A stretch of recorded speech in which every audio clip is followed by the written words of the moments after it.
Hey friends, welcome to Take Two with Jerry and Debbie. We're so excited you joined us today. A big shout out to Baraga Radio, the Catholic light for Northern Michigan.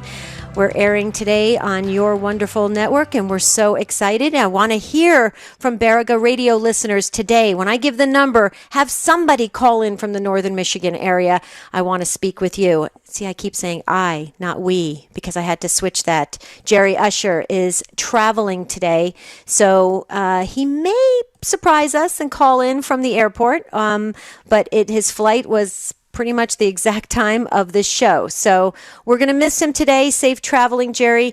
He is coming back from Portland, Oregon, where in Salem, Oregon, he emceed a wonderful, successful fundraiser. And that's what Jerry Usher does. He's very humble about it, but he helps go around and helps wherever he can to help others for great organizations, especially Catholic Radio, to raise money. And he is a professional at it, so seasoned, amazing. He's my mentor. And Jerry, safe traveling. We miss you. But today we're talking about back to school on Take Two. Back to school. So you may have started the new school year already. Your kids may be off already in their classes, learning, meeting their teachers, seeing old friends, new friends, and getting their schedules down. Or you may still be in preparation mode. You may be shopping with these back-to-school sales and getting the new backpacks and new clothes and new supplies. Boy, I'm getting tired already. See, my kids are grown and they're out of the house. Praise be to God. No, I'm just teasing.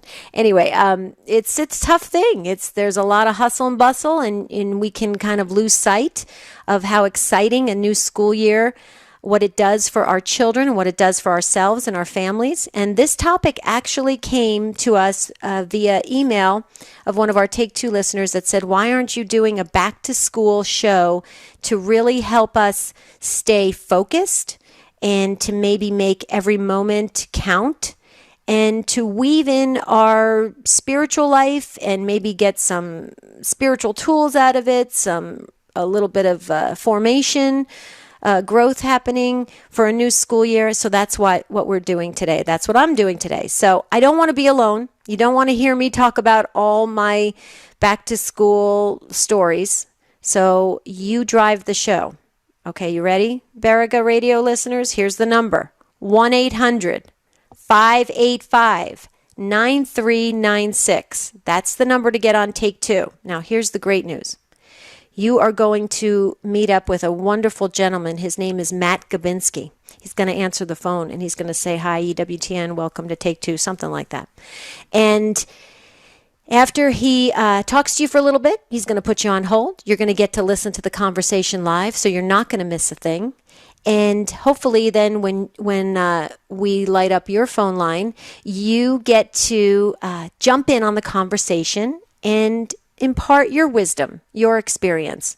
So please don't let me do this alone. I don't want to be here for the entire hour by myself. You may learn a little bit of what my stories and my experiences have to say, but I really want to hear from you, and all the rest of the world wants to hear from you. So 1-800-585-9396. This is the question that I want to ask. In your family, is back to school time a stressful time, an exciting time? What kind of experience have you had with back to school time? Maybe it's the perfect time for you to sit down with your children. Now, keep in mind, your children may be homeschooled. Your children may go to private school, charter school, Catholic school, public school, wherever your child gets their education. But it's a perfect time to maybe begin anew, set goals and expectations, really have some clear intentions.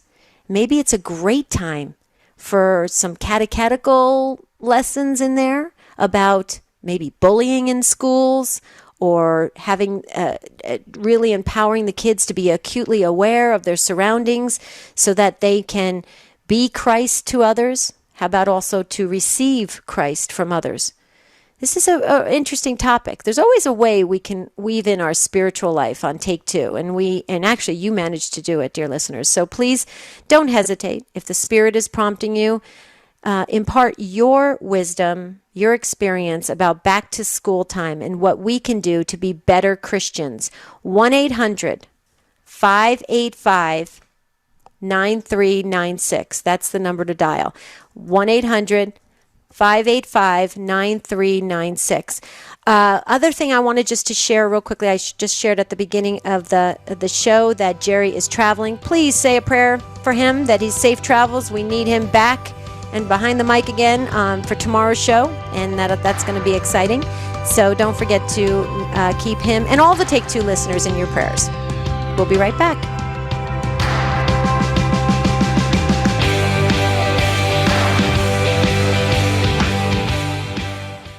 Here's Sarah, a real mom with real reasons for sending her kids to a Catholic school. When I attended the open house when my oldest was getting ready to enter kindergarten, we were still trying to decide whether she was going to attend the public school or the Catholic school. And I walked into the kindergarten classroom and I saw the prayers on the walls that we pray at home. And I was overwhelmed with this feeling of wanting to be a part of this community. And I was really excited to hear that several of the valedictorians from the area high schools were actually from our Catholic school. And I've continued to hear since then from the high school teachers in the area that they love to get our Catholic school students because they know how to study, they know how to do their homework, they know how to treat other people respectfully, and they're just overall great people. Contact the Catholic school near you. Take a tour and ask questions. Explore financial aid options that may be available. You just might find your own real reasons to choose Catholic education for your child. To find a Catholic school near you, visit the website for your diocese or archdiocese. For a complete list of the EWTN Global Catholic Radio Network AM and FM stations across America, go to EWTN.com. Look for the radio pull-down menu and select AM/FM stations. The list is updated regularly, so visit often. Again, go to EWTN.com. Look for the radio pull-down menu and select AM/FM stations. Also at EWTN.com, you'll find out how to listen to us on the web, on shortwave, and in some countries on satellite. You'll find it all on EWTN.com. Hello, this is Father John Paul Mary. This is Debbie Georgiani, co-host of Take Two with Jerry and Debbie. My friends, this is Bishop Kevin Vann of the Diocese of Orange. I want to thank you very much for listening to the EWTN Global Catholic Radio Network.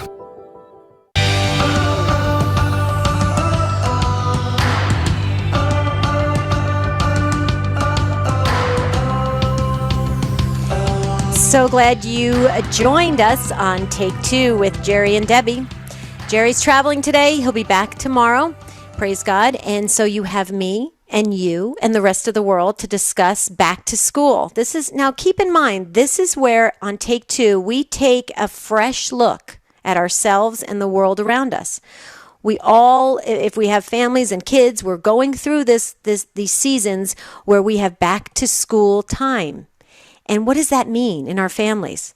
Some families say, I dread back to school time.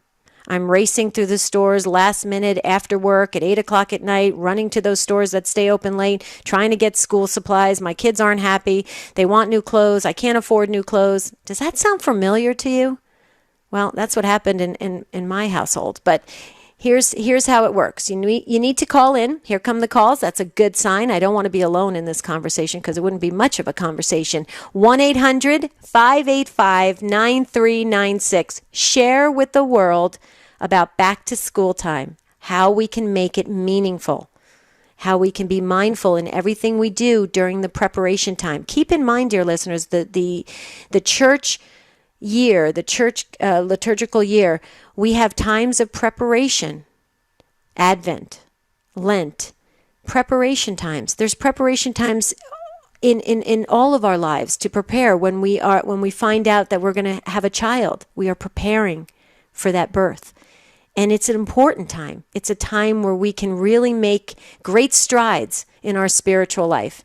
So this is a good topic. I'm glad that one of our very loyal Take Two listeners took the time to email us and say, please share with the world that back to school, we're all it touches all of us. We're impacted in some way by it. And how can we really have a time of spiritual growth, a real time of deep understanding about ourselves and our families. And so back to school time can be exactly that. 1-800-585-9396.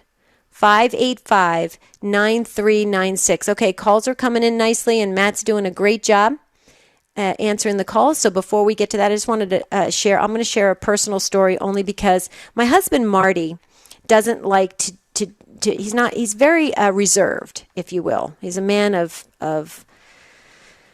few words, but when he does speak, it's just very powerful and profound, and I usually very much sit up and listen because what he has to say, he's really thought it out. And he said to me this morning, he said, so tell me again what the topic is. And I said, back to school time. And he said, so how are you going to really tie in spirituality? And so I shared a couple thoughts and a couple feelings about it after doing some research. And he said, well, I have a story. It doesn't kind of talk about spirituality, but it has always stayed with me since I was a little kid. And this is interesting. So think about this, dear listeners.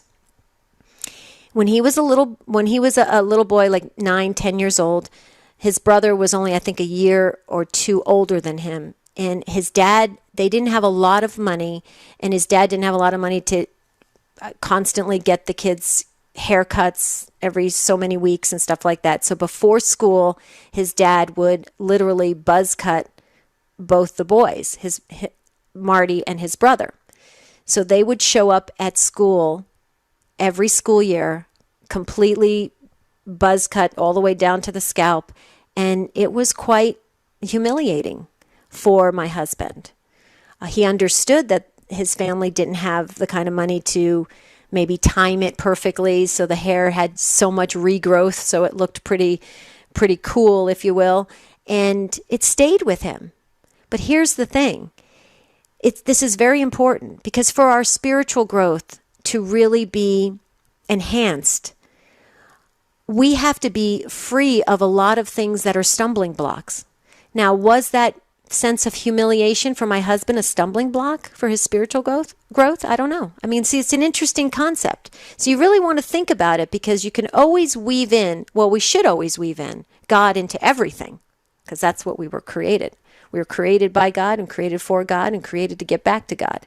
So it's an interesting. So I wanted to share, my poor husband suffered this humiliation of being completely buzz cut his head every start of his school year. So, but he's got a nice shaped head, so that's a good thing. Okay, Mary in Pennsylvania, you are first up. Thanks for not leaving me alone, Mary. You're listening to EWTN Radio. Hi, Mary. Welcome to Take Two. Thank you for taking my call. And I would like to also address the issue on saving money. I had 3 boys, and they all seemed to grow after you bought the school clothes. So my big thing that I would do is send them to school wearing shorts. You know, of course, nice shoes and nice shorts, but it was just enough to have them grow that 6 weeks or so. And once that they get that growing spurt done, then by that time, all the after-school specials are going on. You get cheaper clothes, and at very good prices. Mm-hmm. So it's just something that God gave us the money to reinvest or reuse, in just not buying full retail prices. I guess not getting into swept into the consumerism. Right. Right. Well, Mary, let me ask you a couple questions. Were your boys okay with that? Did they comply willingly? Yeah, they were fine. It was hot. You know, usually in August and September, we still have summer per se, but they still go to school, so we still have those temperatures. And so they were fine with that. That's really cool. Most kids in school were wearing shorts anyways. That's true. That's true. So do you have 3 boys, or do you have more children? I have 3 boys. 3 boys. And are they, what are their ages now? They're in their 20s. They're in their 20s. Okay, so you're an empty nester too, like me. Right. Yeah, very cool. They've never complained. They've never said anything. I've passed it on to other parents and said, you know, why spend your money foolishly? Sure. Well, I agree with you. Being good stewards of what God has bestowed to us, and to make it go a long way, to really let it stretch, if you will. Mary, let me ask you a question. With the 3 boys, back to school time, were you ever in the practice of sitting down with them and kind of setting goals and expectations and intentions for the school year, making it like almost like a New Year's resolutions type thing? Did you ever do that? I will tell you up front, I never really did that with my boys because we constantly had a conversation all year long, but I know that there's some families that do that, and I find that fascinating. No, I never did that. We just, talk about the teacher. I guess you take a day in, day out, each day at a time. Right, right. And did your boys go? Go ahead. One thing that with showing them on wisely spending the money, on us spending the money, and really putting the emphasis that showing them the sale prices, because you got to go in with boys, because they're just as fashion statement as the girls. It's very important to dress nicely and with the way they want to dress, yet put your influence on that. It showed them that they could spend their money wisely also, see how we were spending our money wisely, and it just went through. We used coupons. My boys use coupons. Now that they're an adults, they show their girlfriends, they now show their wives, hey, coupons, if you spend more money, you spend less money on more stuff. Why? They're wise shoppers. That's awesome. That's awesome. Way to go. It goes all back to school. They would pay for the clothes. You give them a certain amount of money, they would pay for the clothes, and you just embrace that whole school issue that this is for them, and they can take care of it. Right, right. Question before I let you go. Your boys, being boys, did they ever have any encounters with bullying? Oh my, yes. Yes. Several. Even teachers, some of the teachers were on the bully side. Really? Yes. Did they go to public school, private school, or what did the boys go to? They went to public school, but because of a few situations, I took one boy and put him into a private school. Okay. He's physically challenged, so it just kind of helped him to feel a lot more confident in himself. Right. Because his older brother was bullied pretty good in school, but it's just something something that I was, I guess, through God, able to show him that everyone gets bullied. Just don't treat people that way. Mm-hmm. So he learned a lot. Or the boys. Yeah. Wow. Well, I'm glad you shared what you shared today. It sounds like your boys are very blessed. They have you as a mom, so that's awesome. One thing, and it passes on to the other ones, because he is physically challenged, and the brothers, they do help one another. It just shows them bullies are very scared. They're scared of change, and just pray for them because there's something wrong for them to be bullying you. Right. Does that make sense? Yeah. Oh, absolutely. Well, that's why I shared at the beginning of the show that just to sit down with our children and to make sure that they are acutely aware of their surroundings, because it does happen. It does happen. And unfortunately, it's happening more often than not. And that it's I actually teach a course on bullying in schools for adolescents, and not how to bully, but how to recognize it and see it and what to do about it. And it's really a sad situation, and it impacts the families, it impacts siblings, and that's why I asked you. Yeah. Right. Well, one thing also with the bullying, you said, do we put a schedule out? We don't know the bully's going to be in that classroom. We don't know anything. So I was able to have an open relationship, open communication with the boys. And, if anything was wrong, of course, they wouldn't tell you right away, okay? But then you're able to pull that out of them because you eat supper together and everything. You pray, and everyone has to say something, a prayer. We go around the table, say a little prayer. So you can kind of figure out what's going on. Right. And then what really helps is if they're being bullied, they're not allowed to say something, for some reason the bully is really getting onto them. Then we say they're supposed to go somewhere. They really don't want to go because they don't want to go. like, okay, use me as a mom that my mom won't allow me. And, if you get teased, say, trust me, you don't want me as, you wouldn't want my mom. Just use us as excuses. You're not allowed to do it. We got broad shoulders. You get in trouble, put it back on us. Mm-hmm. And it got them out of a lot of peer pressure problems. Right. You worked as a family unit. That's what you did. Right. Yeah. It worked. Yeah. Oh, praise God. Praise God. Thanks, Mary. I mean, you really helped us today. And thanks for taking the time to start off the show. I didn't want to be alone. You heard at the beginning that Jerry's traveling, and it's always nice to have another person to talk to. So you were first up, and I appreciate that. Well, thank you for taking me. This is my first time I talked on talk show, so I was a little nervous, but you calm us here, so I appreciate that. Oh, bless your heart. Thanks, Mary. That's awesome. Way to go. Well, call again. Keep us posted. All right. Thanks, Mary. Have a great day. Okay. Wow. This is turning out to be an awesome show. I'm loving the conversation. Ann, you're up next in Brooklyn Center, Minnesota. You're listening on the EWTN app. Hi, Ann. Welcome to Take Two. Hi. Thank you. Thank you. So what's your experience about back to school? Well, I try making it as less stressful as can be. But having this year, I'm starting to work at home. So we're trying to juggle that and get used to that. Plus, I have a incoming 9th grader who just is kind of like on the verge of disrespectfulness to us. It's very maddening.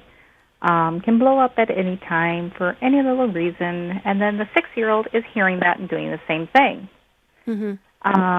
So, in the previous years in 8th grade, she would do really well in school, the first year, and we're like, yay, we're doing great. And then the second part of the year, it's down the drain. And usually she's like, well, it's all your fault. You're never home.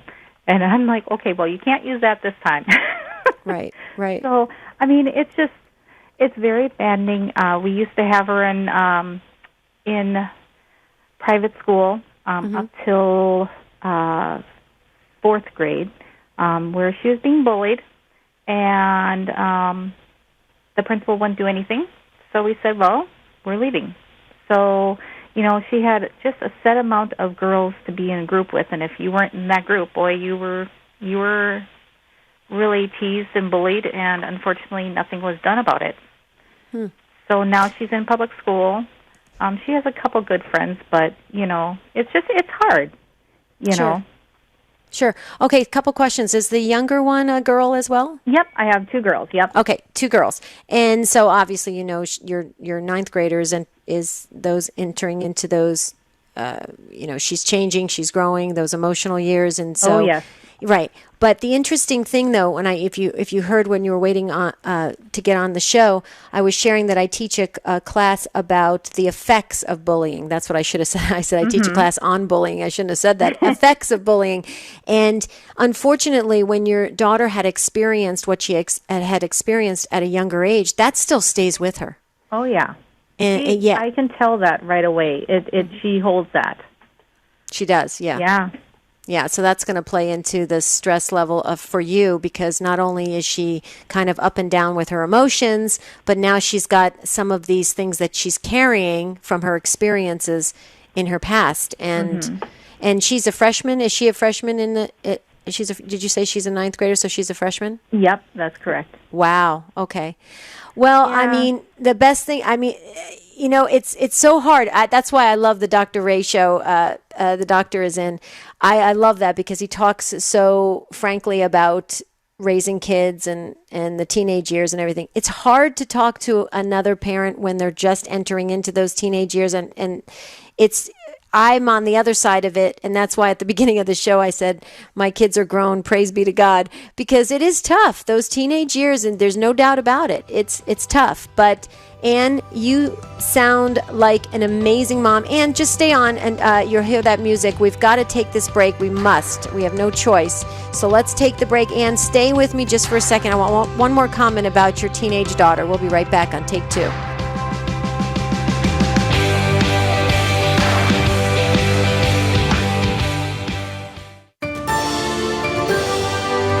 From EWTN News Nightly in Washington, D.C., I'm Brian Patrick. Here's your EWTN News Link. Fire officials aren't sure how many people have lost their homes to a 40-square-mile wildfire east of Los Angeles. It's now only 4% contained. San Bernardino County Fire Chief Mark Hartwig says there will be a lot of families that come home to nothing. Police in Brazil are talking to 3 teammates of U.S. swimmer Ryan Lochte about their claims that they were robbed at gunpoint in Rio. Lochte, who's already back in the U.S., originally said they were robbed in a taxi by men with a police badge, but later changed his story. Louisiana facing its biggest housing crunch since Hurricane Katrina a decade ago. An estimated 40,000 homes have been damaged by recent flooding. Thousands of people are staying in shelters with friends or relatives, even sleeping outdoors. Ride-sharing service Uber says it'll start hauling passengers with self-driving cars in the next several weeks. The company says the cars operating in Pittsburgh will have backup drivers. Join us tonight for EWTN News Nightly.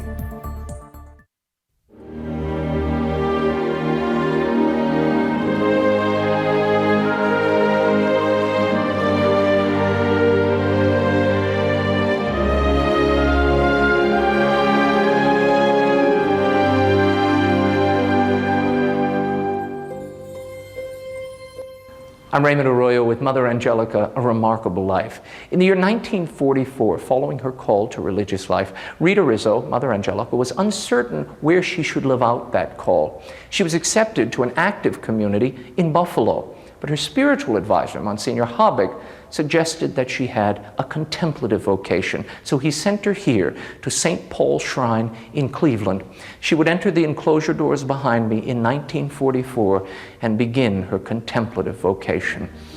Stay with EWTN as we continue to celebrate the life and legacy of Mother Mary Angelica.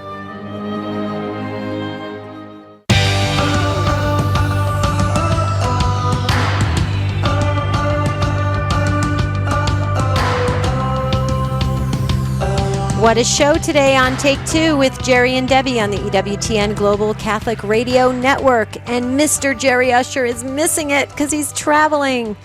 He's going to have to listen to it afterwards. Maybe that's it. And thanks for staying with me on this. Real quickly, I wanted to ask you a question about your daughter. 9th grader, and the reason why I say this is my graduate degree is in adolescent spirituality, so I have a little bit of understanding of this. Oh, I love it. Okay, so I have a question for you. Can you gauge where your daughter's at spiritually? Does she feel close to the church? Does she feel church is boring? Does she not want to go to church? Does she love to go? Is she involved in ministry? Does she do any religious education? Yep. She was doing altar serving at a previous church where she went to school at. We just recently moved to a new parish. Mm-hmm. And so we haven't gotten full-blown into that parish. But she has already said, I don't want to do altar serving, Mom. And she really is, on a day-to-day basis, she just kind of backlashes like, oh, you're not, Catholic. Look at how you're living. And it's just, it hurts. It really hurts when she says stuff. She will be doing, obviously CCD.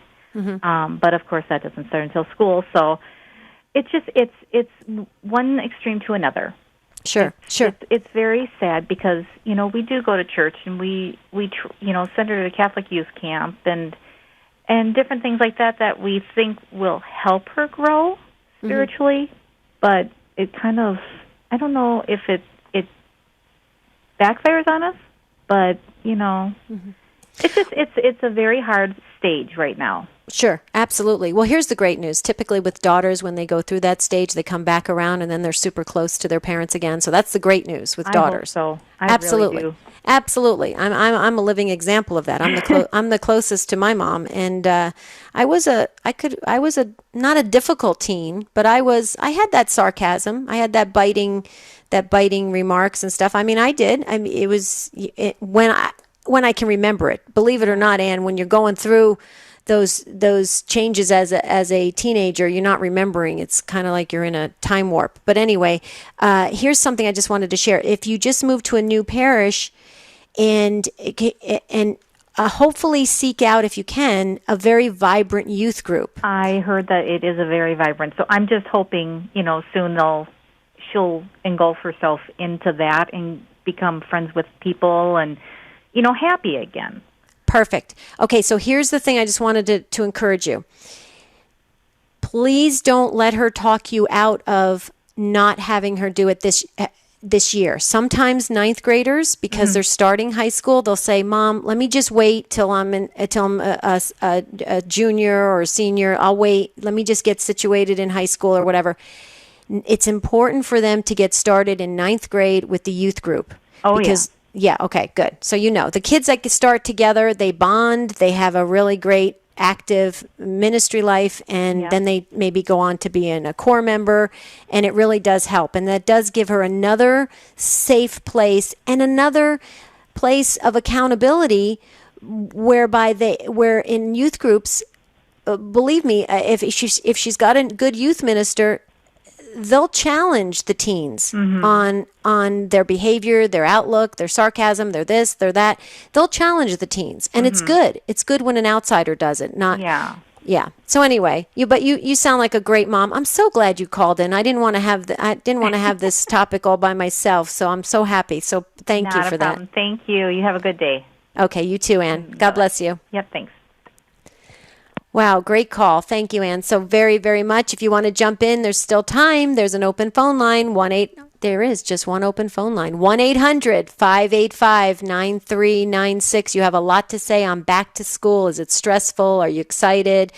Are you just worn out? We want to hear from you. Chris in Florida, listening to EWTN on EWTN.com. Hi, Chris. Welcome to Take Two. Hi, how are you? Doing well. How are you? I'm well, thank you. I just I work in a school, and I've been walking around just observing, and it's such a difficult time, especially like kids just coming into high school. There's so much depression, there's drugs and alcohol, sexual pressure, media influences, the feeling that they have to be popular, all that stuff. And Johnette Benkovic is having a novena. And so she gives good ideas, like just be a good example, spend time with them one-on-one, be aware of their friends and social activities, watch out for any changes, gradual or radical, in their behavior, language, or attitude, and prayer. And so I just wanted to put that out there to your listeners.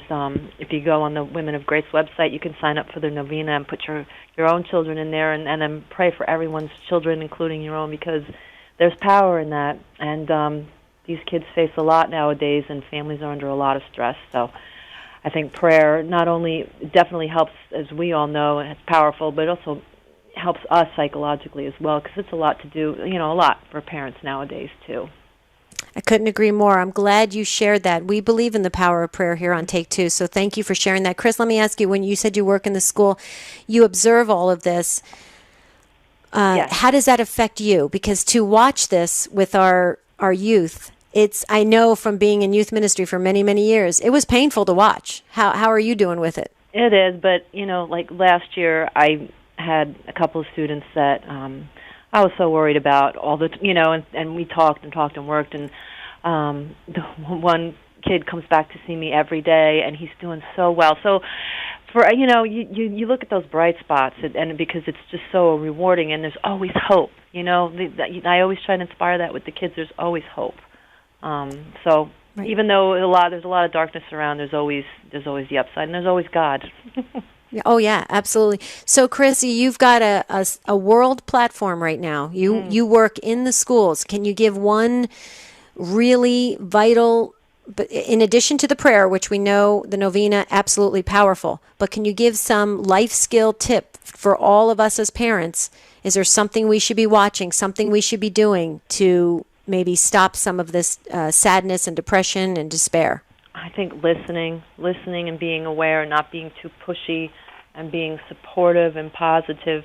Really watch out for your kids' friends, because that's the most, usually that's the most important thing for them now. So if you see that changing, or you're not happy with the friends, try to guide them somewhere else, maybe get them involved in something else, pull them away from that. Wow. Well said. Well said. Chris, thank you so much. Thanks for the work that you're doing in the schools. We're going to send prayers around you to keep you uplifted so you can continue to help our youth. Thanks, Chris. Wonderful. Thank you. All right. Take Bye-bye. care. You too. Bye-bye. Another great call. You guys are awesome. Okay, Daryl, we're gonna see. I talk in we because I'm always used to having Jerry, my cohort, in this, and he's not here. So, Daryl, you're listening to EWTN Radio in North Dakota on Real Presence Radio. Hi, Daryl. Welcome. Hi, Deb. Hi. I'm kind of in the same boat with Jerry, where he had bad memories, because of he had his hair cut off, but. And our family, we weren't poor, but they were kind of old-fashioned, so they believed in hand-me-downs, and we wore like plaid pants that were short, high waters they call them, and we were somewhat picked on and bullied, because of it, and it seemed like it caused us to react because of it. Sometimes fights, and we never felt like it seemed like we felt, my personal feeling was we felt like we were loners. Because we didn't fit in, and it never felt good. So sometimes I would act out just to gain attention. Got in a lot of trouble because of it. It seemed like it's sometimes when you can go into a setting with people, especially when you're a child, you want to somewhat fit into the group, so you don't look like an outcast or somebody so different that people don't tend to want to hang around because they look so. Like a tour, My parents actually had oil on the back of your yard, but just, my mom would complain, and my mom said, well, Bill's character. I said, well, what kind of character, Mm-hmm. When you're kids. So sometimes, I don't know, and then I remember in high school, finally got a new pair of pants, brand new, and I was like, in the shirt, and I felt so at ease, going in and feeling like somebody. So I know they weren't name brand jeans or anything like that, but Sure. I think they could have went to the secondhand store and found out more updated, for us. But it caused a lot of bad memories, because of it. I believe, like I say, I don't believe in buying name brands for kids. They cause a lot of money and stuff like that to fit in. I believe it's supposed to fit in, but don't have to be name brands. Right. But that's my take on pay attention to your kids, where they're at, and eliminate anything that can be controversial and take their mind away from why they're there, and yet, like I say, and bring, instill the God-given thoughts in there without being bitter and Sure. and stuff like that. That's my thoughts. Yeah, Daryl, you're similar to my husband Marty, because when I said back to school, that was the first thought he had as well, and so. It was Marty that had the haircut? Okay. Yeah, Marty, my husband. Yeah, he went through that. No, that's okay. And what was interesting about what you said? Are you a parent now yourself? Yes, I am. Okay, so obviously now you can relate to how your parents felt. I mean, it's a tough position to be in, because I'm sure we all wanted to give our kids everything we can possibly give, and we're trying to stretch that dollar as far as it could go. And the thing about it, though, Daryl, is I'm gonna go out on a limb here, and I'm just because your mother made a comment to you. You said it says builds character. And you obviously weren't dealing with some of it well, like you said. It caused you maybe to act out. Go ahead. Kids don't understand how to build character in that. You know what I mean? I believe unless somebody tells them, okay, how should we react when people are, Right. But Daryl, I'm going to go out on a limb here. I bet you, and you tell me if you really think about this for just a second. As a mature adult right now, I believe you're very resilient. Is resilience one of your things that are you resilient? In what way, I guess? And if something comes to you, some kind of obstacle, some kind of challenge, you can bounce back, you can persevere, you can stay the. Yeah. Am I right about that? Yeah, probably build something up for my own as an adult. Yeah, that's true. Yeah, that's exactly. Right. And the reason why I say this, Daryl, is because so many times, so many times when we're growing up and we remember the hard things of our childhood, they can either be a blessing to us in our adulthood, or they can be a curse. And when you're right, because now I say that's good thought there, because when I look at other people that don't have the clothes that or walking the streets, I have a humility for them, and I pray for them. So that's probably put a seed in me in a good way and a blessing. Absolutely. Absolutely. You see how you can make a blessing out of anything. Well, thank you. I appreciate it. This is going to help, so many people. You'll be surprised. You won't know it. We both won't know it, Daryl, but hopefully when we get into heaven, if God willing, we'll see the people that our experiences and our words have touched and impacted, and you did that for us today. And so we pray that you continue to call in to Take Two and share your experiences. It helps us. So thanks, Daryl. Thanks. I'll send you the counselor bill. Okay. Or send you you can send me the counselor bill. That's right. Okay. Sounds great. Take care. God bless you. Thank you.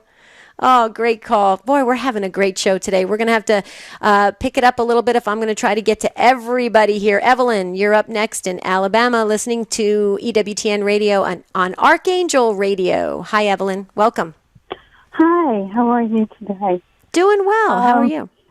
I was telling you, the person who answers the phone, that I was thinking about calling, and then I decided not to. And then so many people touched on the area that I was going to call about that I thought, well, I'm going to follow it up with a different perspective. And most of the people that you've talked to this morning, and it's such a big issue. It's how kids feel in school, whether they're comfortable or not comfortable, whether they're happy or they're not happy, makes all the difference in the world.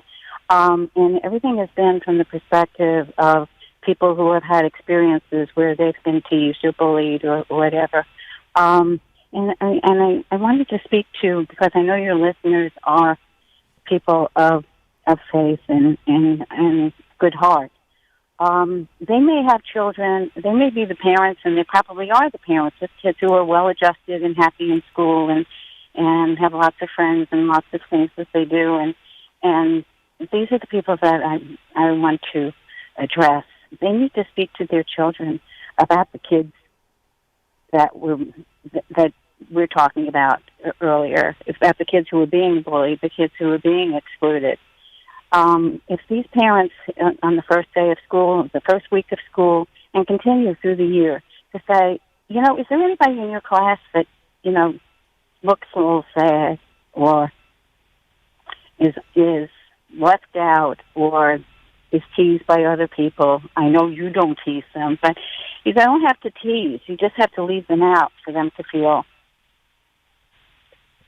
inadequate and unhappy and depressed. They just want to be part of. So to your listeners, I suggest that they speak to their children, their grandchildren, and say, reach out to those kids, include them, ask them to do the things that you're doing, and it would make all the difference in the world. My kids went to public schools. We moved around quite a bit. I'm older, and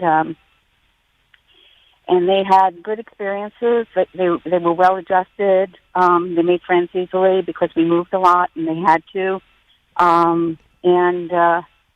Then they went to a small school, and it was different. There's slim pickings in small schools, Catholic schools particularly. Parochial schools, these small classes, the whole 8th grade, maybe 20, 30 kids. In the whole 6th, and you come in the 8th grade, and these kids have been in school together all these years, and a new kid comes in, and they're not mean to them. They say, hi, how are you? Welcome to our school, and it's left there. And then that child has, a year, 2 years, or whatever, of being excluded.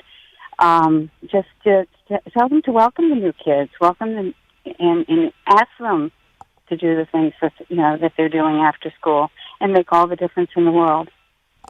Well said, Evelyn. You hit a home run. This is exactly what I was hoping that we could weave into the conversation, is how we can form and catechize our families prior to the school year to be aware of what's happening with others, because by virtue of our baptism, we are called to go out there and be Christ to others. We are called to do it, and it doesn't start when we're older or when we're done with work and done with our careers. It starts at the very moment we can start to speak and act and reason and be out there into the world. And so to make or to empower our kids to really see what's happening I think is hugely important, and you nailed it. But one thing I just wanted to, if I may, correct you just a little bit. You said I'm older. You have a very youthful voice, so hang on to that, because there's a joy in that. But I agree with you 100%. We must take the time in our families and listen to the kids and prepare the kids for what they are to encounter, because the world in their schools, school is a mini version of their world. The other thing I just want to add real quickly is I went to Catholic school for 9 years, kindergarten through 8th grade, and you're right on, absolutely right on about its smaller classes, and it's difficult to be a floater in Catholic school. You can't float from group to group to group. You really have to mesh in with the small group, and if they're not welcoming, that can be a very tough experience. And it's important for us to be Christ and early on in the schools, especially in Catholic schools, because it's smaller. So I'm sensing you agree with all of that. I was just reiterating what you were saying. The group should be the entire, the entire class, right. the entire grade. It should be all inclusive, and they should not pick and choose who who their friends are going to be. I mean, everybody has a bet, but they say the BFF. But my kids, as I said, they made friends easily, but in the small school, it was difficult. We moved. Sure. One was in the 7th grade, one was in the 8th grade, and they just didn't get included, and it was tough. In fact, we moved back to Mobile. We were here in Mobile at the time, and we moved back to Mobile, and both of the children didn't want to put their children in a small school. They wanted them to go to public school for that reason. They didn't want them to, have that experience. And I said, well, it's not always, it's not always the same. It's not always, but the parents need to be aware that their children are the bullies. And it's not even, you don't have to actively bully. It's children feel like they're being bullied if they're left out. Exactly. That's all it takes. It's just not to invite them to a party that you include 80% of the class in, and then the rest of them are not included. So well, if you're a parent and you're giving your child is having a birthday party, invite the whole class. Sure. Well, it's flat out cruel. Honestly, Evan, it's flat out cruel. I mean, I would be mortified as an adult if my whole neighborhood was invited to something, but I was the only house on the block that wasn't invited. You're exactly right. Exactly right. And that's how the kids feel. So, wow, Evelyn, great wisdom, great advice. Thank you for taking the time. Thank you for not saying, "Oh, everybody else is covering it today, so I'll just sit this one out." Thanks for jumping in. We appreciate it so very much. Thank you. I enjoy your program. Oh, good. You. God bless you. Thank you. God bless you too. Pray for us. Thank you. Dear listeners, thank you. Just a reminder, please, real quickly, I want to say that we pick a short take every day on Take Two, short take, and that is the call that comes in, or if we have a guest on, maybe a short little snippet of what the guest has to say that kind of just really encompasses maybe an insight that we weren't aware of, an aha moment that kind of happened. So please check back on EWTN Catholic Radio Facebook and also take2show.com, and make sure you check out the short takes. They're kind of cool. And don't forget, if you go to take2show.com, hit the bright yellow button, the JD button. That'll take you to jerryanddebbie.com, and you'll be able to see all that's happening with us right now. And it's pretty exciting. And you can leave your prayers on the prayer wall. And it's just a fun, interactive site. Okay, Kimberly, you have been waiting so patiently. You got the Patience Award. You're listening to EWTN Radio in Houston, Texas on Guadalupe Radio Network. Hi, Kimberly. Hi, how's it going? Going well, now that you called. How are you? Good, thank you. The reason for my call was to see if I can get any advice. I brought my daughter from public school to our parish school. She's in 2nd grade, and she was nervous on her first day, and I could see it on Thursday. Well, she's constantly going to the restroom, and I took her to the doctor thinking it might have been an infection or something, which, praise the Lord, it's not. It's actually a bladder spasm because of her nerves. Nerves, exactly. And so I wanted to see how can I help her, because the doctor said give it about a month. And it's just really breaking my heart to see her struggling with this. Okay, so first of all, I'm not a medical professional and I'm not a trained counselor, but I have raised kids, and I have worked in youth ministry for many years, and I've seen this. So just from one parent to another, let me just share this. Does your Catholic school have a counselor there? Yes. Okay, you may want to just tap into that counselor, because it's a psychological thing. Obviously, you know. Have you ever had that? I think we all have had it, where we get nervous and all of a sudden it's like, where's the nearest restroom? Right? Okay. So, and kids are no different. And you may want to just tap into it, because she, for some reason, she's probably feeling uneasy starting the new school. It's the strangest thing, but when in youth ministry, when we used to meet up with kids in their teenage years, they would refer back to when they were in first grade or second grade, and they would say, I got a haircut, and that whole year I was nervous. Or I moved and I left my best friend who I used to hang on to, and that whole school year I was nervous. And it's interesting what and it's all this emotional, psychological feelings of feeling like they're completely alone, and then the nerves and the fear sets in. I would just tap in to, without obviously you'll do this without in any way embarrassing your daughter or anything, because you never want that to happen, but just to say, how do we keep the nerves from happening? I wouldn't even discuss the physical things that are happening, but just the nerves, because that's really what it is. It's an emotional thing where she's nervous, she's anxious, and it affects her just like it would affect any one of us. And also too, I would definitely stay up on it with your doctor, because if she starts to have headaches or starts to feel tired or anything, you really want to stay up on that. So I hope that helps a little, or just makes you that I would definitely just be on top of it, because you don't want it to turn into something more serious, in the sense that, then she doesn't want to go to school at all, or anything like that. And so I don't know if that helps a little. Does that maybe just to reinforce? Yes, thank you. Okay. Thanks, Kimberly. Thank you so much, calling in from Guadalupe Radio Network. We appreciate the call. Kat and Celeste, so sorry. You have great comments. Wish I could get to you. I can't. Please leave your comments on EWTN Catholic Radio Facebook. You have great comments, or take2show.com. Tomorrow, we're going to talk about Pokemon, the Pokemon craze. Is it a good thing? Could it be a source of evangelization? What? Source of evangelization? That's kind of crazy. Well, maybe not. You got to tune in tomorrow to hear about this great topic. But stay tuned in all day long to EWTN. Great shows planned for you. Father Larry Richards, new evangelization on EWTN Open Line at 3 p.m. Eastern Time. Until then, have a beautiful and blessed day. See you tomorrow.